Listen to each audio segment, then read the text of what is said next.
Hi, what's up mga kapatid? Yan! Andito na naman po tayo, your nurse, Lanlan. And yes, for today's video, ang topic po natin is yung iba't ibang uri ng retainer na ginagawa ko dito sa aming clinic. And syempre, sasabihin ko rin yung presyo ng mga retainers po dito sa clinic namin. Okay, so bago ko po umpisahan yung vlog na ito, paki-play mo na yung intro.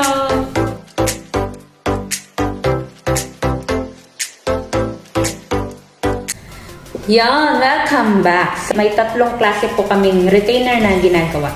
So, para saan po ba yung mga retainer? Ang retainer po ay ginagamit after nyo pong matapos sa inyong braces para hindi gumalaw or bumalik sa dati yung inyong mga ngipin. So, yung doktor po ninyo ang magsasuggest kung anong klaseng retainer ang bagay sa inyo. Kung katulad sa amin, tatlong klase po yung retainer. First, kung mag-holy retainer kayo, ito po. Ito yung holy retainer. Lalagay ko dyan kung ano yung spelling niya. Ganyan. May wire siya sa harap. Katulad po na sa akin. Ayan. Upper and lower. Oh, ayan. Kasi nag-braces din ako dati. Okay, so araw-araw niyo pong isusuot ito tulad ng ginagawa ko. Araw-araw ko po yung suot. So, sabi ng dentist, at least 10 hours na maisuot mo, okay na. So, yun. Sa isang araw. Ang tawag ulit dito ay holy retainer. Ang upper and lower na presyo po nito ay 65 KD dito sa clinic namin. So, ilalagay ko po dyan yung presyo and kung magkano yung 65 KD sa peso para may idea lang kayo. Okay? Yan. And discounted na po yun kasi pag hindi po Filipino, ang presyo ng isang retainer is 80 KD. Okay? So, yes. Yun yung unang retainer. Yan. Susukatan po kayo. Yan, susukatan kayo. And then, maghihintay po kayo ng 2 hanggang 3 araw. Tatawagan kayo ulit nung receptionist namin pag ready na po yung retainer niyo.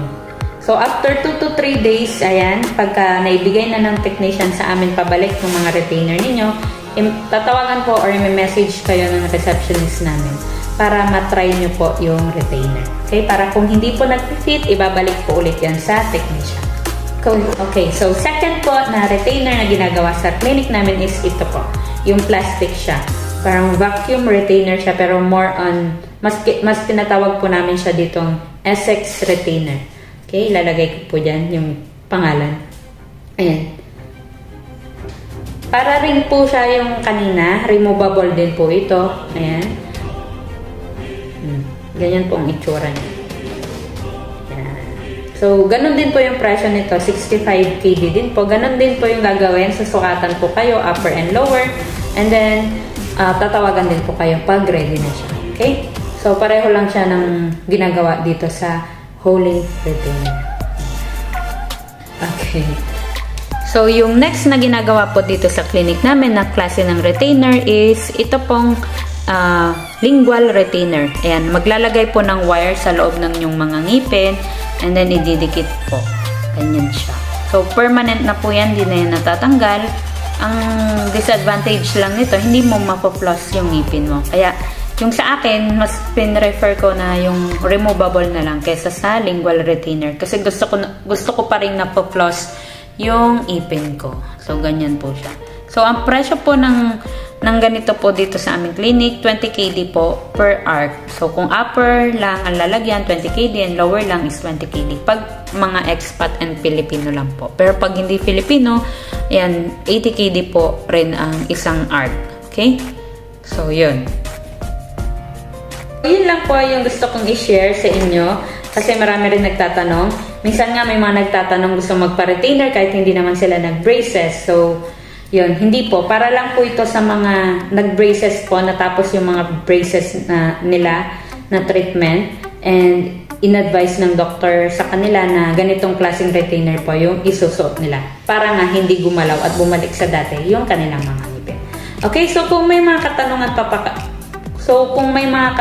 pa po kayo sa vlog na ito, ayan, mag-comment lang po kayo sa baba and ito try kong sagutin kung hindi po ako busy.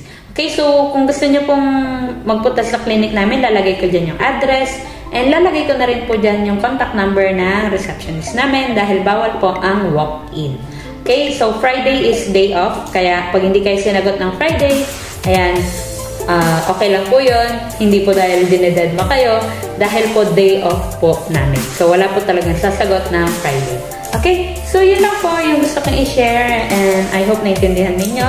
Okay? So, wag po kayong mahiyang mag-comment dyan sa baba kung may mga tanong pa nga po kayo. Siyempre, kung gusto niyo po yung mga ganitong klaseng vlog, ay mag-like and subscribe naman po kayo sa aking channel.